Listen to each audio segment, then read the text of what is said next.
O Grande Conflito. Capítulo 36. O maior perigo para o lar e a vida. Desde o início do grande conflito no céu, tem sido o intento de Satanás subverter a lei de Deus. Foi para realizar isto que entrou em rebelião contra o Criador, e posto que fosse expulso do céu, continuou a mesma luta na terra. Enganar os homens, levando-os assim a transgredir a lei de Deus, é o objetivo que perseverantemente tem procurado atingir. Quer seja isto alcançado pondo de parte toda a lei, quer rejeitando um de seus preceitos, o resultado será finalmente o mesmo. Aquele que tropeçar em um só ponto manifesta desprezo pela lei toda. Sua influência e exemplo estão do lado da transgressão. Torna-se culpado de todos. Tiago, capítulo 2, verso 10. Procurando lançar o desprezo sobre os estatutos divinos, Satanás perverteu as doutrinas da Escritura Sagrada e assim se incorporaram erros na fé alimentada por milhares dos que professam crer nas Escrituras. O último grande conflito entre a verdade e o erro não é senão a luta final da prolongada controvérsia relativa à lei de Deus. Estamos agora a entrar nesta batalha entre as leis dos homens e os preceitos de Jeová, entre a religião da Bíblia e a religião das fábulas e da tradição. As forças que se unirão contra a verdade e a justiça nessa contenda estão já a operar ativamente. A santa palavra de Deus, que nos foi legada a tão grande preço de sofrimento e sangue, é tida em pouca conta. A Bíblia está ao alcance de todos, mas poucos há que realmente a aceitem como guia da vida. A incredulidade prevalece em assustadora proporção, não somente no mundo, mas também na Igreja. Muitos têm chegado a negar doutrinas que são, com efeito, as colunas da fé cristã. Os grandes fatos da criação, conforme são apresentados pelos escritores inspirados, a queda do homem, a expiação, a perpetuidade da lei de Deus, são praticamente rejeitados, quer no todo, quer em parte, por vasta proporção do mundo que professa o cristianismo. Milhares que se orgulham de sua sabedoria e independência consideram como prova de fraqueza depositar implícita confiança na Bíblia. Acham que é prova de talento e saber superiores cavilar a respeito das Escrituras Sagradas e espiritualizar e explicar evasivamente suas mais importantes verdades. Muitos ministros estão ensinando ao povo e muitos lentes e professores estão a instruir os estudantes que a lei de Deus foi mudada ou abrogada, e os que consideram suas reivindicações ainda como válidas, devendo ser literalmente obedecidas, são julgados merecedores apenas de ridículo e desdém. Rejeitando a verdade, os homens rejeitam o seu autor. Conculcando a lei de Deus, negam a autoridade do legislador. É tão fácil fazer um ídolo de falsas doutrinas e teorias como talhá-lo de madeira ou pedra. Representando falsamente os atributos de Deus, Satanás leva os homens a olhá-lo sob falso prisma. Para muitos, um ídolo filosófico é entronizado em lugar de Jeová, enquanto o Deus vivo, conforme é revelado em sua palavra, em Cristo e nas obras da criação, é adorado apenas por poucos. Milhares deificam a natureza, enquanto negam o Deus da natureza. Posto que, de forma diversa, existe hoje a idolatria no mundo cristão tão verdadeiramente como existiu entre o antigo Israel nos dias de Elias. O Deus de muitos homens que se professam sábios, de filósofos, poetas, políticos, jornalistas, o Deus dos seletos centros da moda, de muitos colégios e universidades, mesmo de algumas instituições teológicas, pouco melhor é do que Baal, o deus Sol da Fenícia.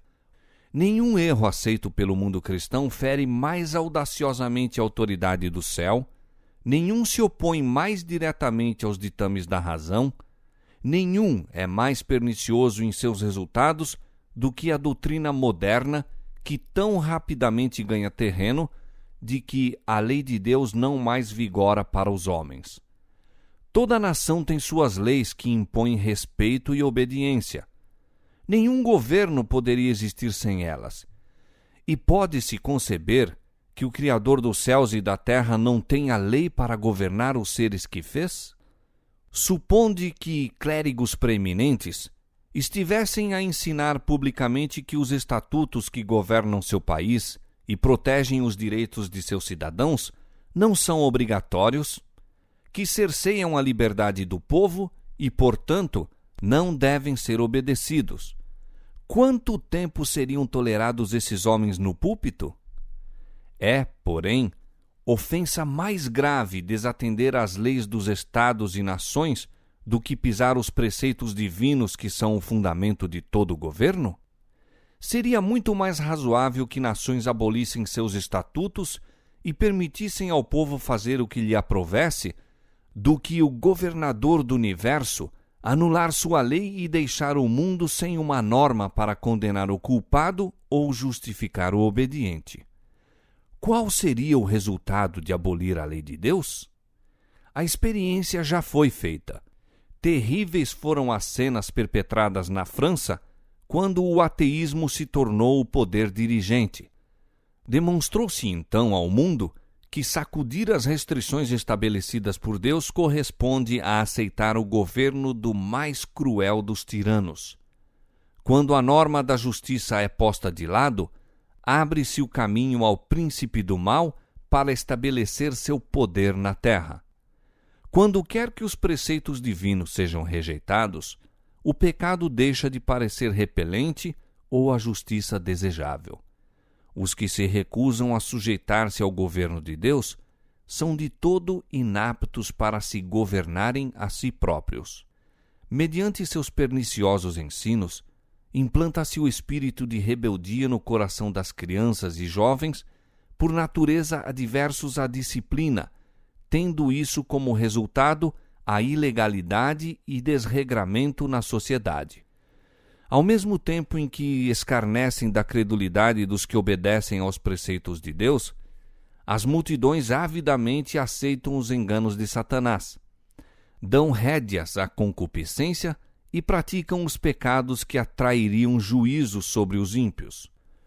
Os que ensinam o povo a considerar com leviandade os mandamentos de Deus semeiam desobediência para colherem desobediência. Rejeite-se completamente a restrição imposta pela lei divina e as leis humanas logo serão desatendidas. Visto que Deus proíbe as práticas desonestas, a cobiça, a mentira, a fraude, os homens estão prontos a conculcar os seus estatutos como estorvo à prosperidade mundana. Não se dão conta, porém, dos resultados que adviriam de banir os preceitos divinos. Se a lei não estivesse em vigor, por que temer transgredi-la? A propriedade não mais estaria segura. Os homens obteriam pela violência as posses de seus semelhantes, e o mais forte se tornaria o mais rico. A própria vida não seria respeitada. O voto matrimonial não mais permaneceria como o baluarte sagrado para proteger a família. O que tivesse forças tomaria, se o quisesse, pela violência, a esposa de seu próximo. O quinto mandamento seria posto de parte, juntamente com o quarto. Filhos não recuariam de tirar a vida a seus pais, se assim fazendo pudessem satisfazer ao desejo do coração corrompido. O mundo civilizado se tornaria uma horda de salteadores e assassinos, e a paz, o descanso e a felicidade desapareceriam da terra. A doutrina de que os homens estão isentos da obediência aos mandamentos de Deus já tem debilitado a força da obrigação moral, abrindo sobre o mundo as comportas da iniquidade. Ilegalidade, dissipação e corrupção nos assoberbam qual maré esmagadora. Na família, Satanás está em atividade. Sua bandeira tremula, mesmo nos lares que se professam cristãos. Há invejas, suspeitas, hipocrisias, separação, emulação, contenda, traição de santos legados, satisfação das paixões. Todo o conjunto dos princípios e doutrinas religiosas que deveriam constituir o fundamento e arcabouço da vida social assemelham-se a uma massa vacilante prestes a ruir. Os mais vis dos criminosos, quando lançados na prisão pelas suas faltas, tornam-se frequentemente recebedores de dádivas e atenções como se houvessem alcançado invejável distinção. Dá-se grande publicidade a seu caráter e crimes. A imprensa publica as minúcias revoltantes do vício, iniciando desta maneira outros na prática da fraude, roubo, assassínio. E Satanás exulta no êxito de seus planos infernais. O enfatuamento do vício, a criminalidade, o terrível aumento da intemperança e iniquidade de toda sorte e grau devem despertar todos os que temem a Deus para que investiguem o que se pode fazer a fim de sustar a maré do mal. Os tribunais de justiça estão corrompidos. Governantes são movidos pelo desejo do ganho e amor dos prazeres sensuais. A intemperança obscureceu as faculdades de muitos, de maneira que Satanás exerce sobre eles quase completo domínio. Os juristas se acham pervertidos, subordinados, seduzidos.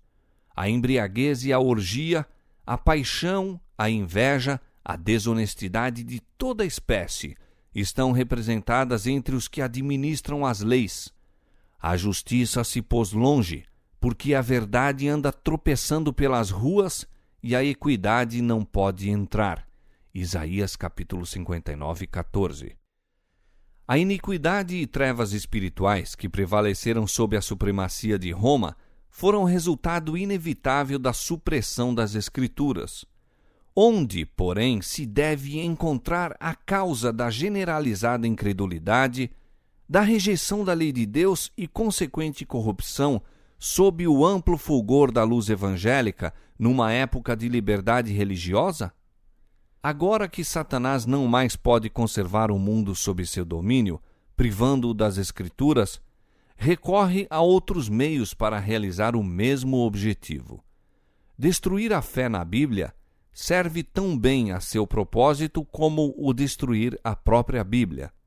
Introduzindo a crença de que a lei de Deus não mais vigora, leva os homens à transgressão de um modo tão eficaz como se fossem completamente ignorantes acerca de seus preceitos. E hoje, como nos séculos passados, está a operar mediante a Igreja a fim de favorecer os seus desígnios. As organizações religiosas da época têm recusado ouvir as verdades impopulares claramente apresentadas nas Escrituras e, combatendo-as, adotaram interpretações e assumiram atitudes que têm espalhado largamente as sementes do ceticismo.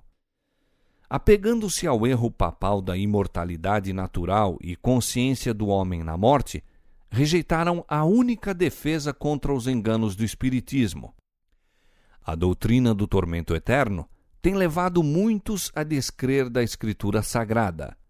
E ao insistir-se com o povo acerca das reivindicações do quarto mandamento, verifica-se que a observância do sábado do sétimo dia é ordenada, e como único meio de livrar-se de um dever que não estão dispostos a cumprir, declaram muitos ensinadores populares que a lei de Deus não mais está em vigor. Repelem, assim, a lei e o sábado juntamente.